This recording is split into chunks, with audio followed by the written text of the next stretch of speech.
Thank you very much. You've probably heard about non-fungible tokens or NFTs, but do you know what they are? They've become a fairly big business now, but the new tech investment opportunity, as we mentioned, is something that a lot of people don't really understand.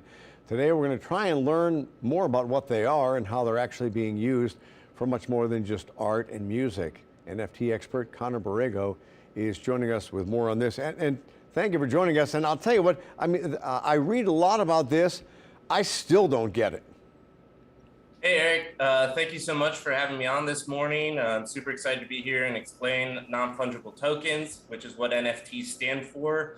I think people feel like this is a really intimidating term, but for software engineers, this is a new way to describe the way that data is stored in the blockchain database. So you can think of it as a unique identifier, like a serial number, that helps us track down a bit of information or data that's stored on sort of this new blockchain cloud internet that's emerging.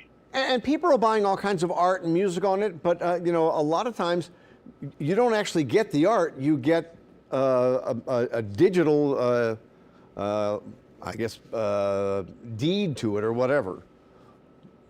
Yeah, exactly. So I think that the way that a lot of things are being used at the present moment, right, is around IP licensing. So when you are able to purchase the deed to an image, right, you can take that property and print it onto T-shirts, onto mugs, onto different items and resell them. And purchasing that IP gives you the right to do so. So that is one of the major ways that we're seeing NFTs being leveraged today. By big projects such as BAYC, which is short for Bored Ape Yacht Club, which you may have seen pop in the news here and there. And one of the criticisms is about the copyright for enforceability, that it really is hard to enforce copyright. Yeah, so I think from a technology standpoint, right, NFTs don't necessarily solve the enforceability conflict necessarily. But when it comes to intellectual property, you start to acquire rights the moment you start using that publicly. And with a blockchain, which is basically a publicly accessible database, what we can use the NFT for is to track that date of creation back to its origination. And that allows us to see when a piece of intellectual property first started being used in the public eye. And that's one of the use cases that NFTs could potentially prove useful for in that situation. So Connor, who's buying NFTs, and I mean, are they a good investment? So it really depends on the project you're looking at. NFTs are being purchased by lots of young people, but also a lot of tech investors. And I think there's a lot more speculation in the market at the moment because the utility is still being proven out.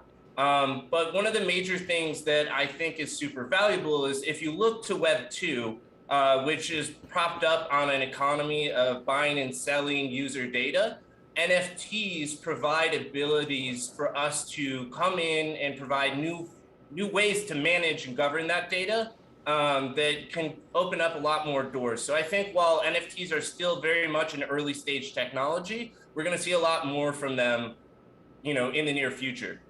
All right.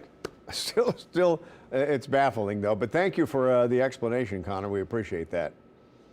Yeah, thank you so much for having me on.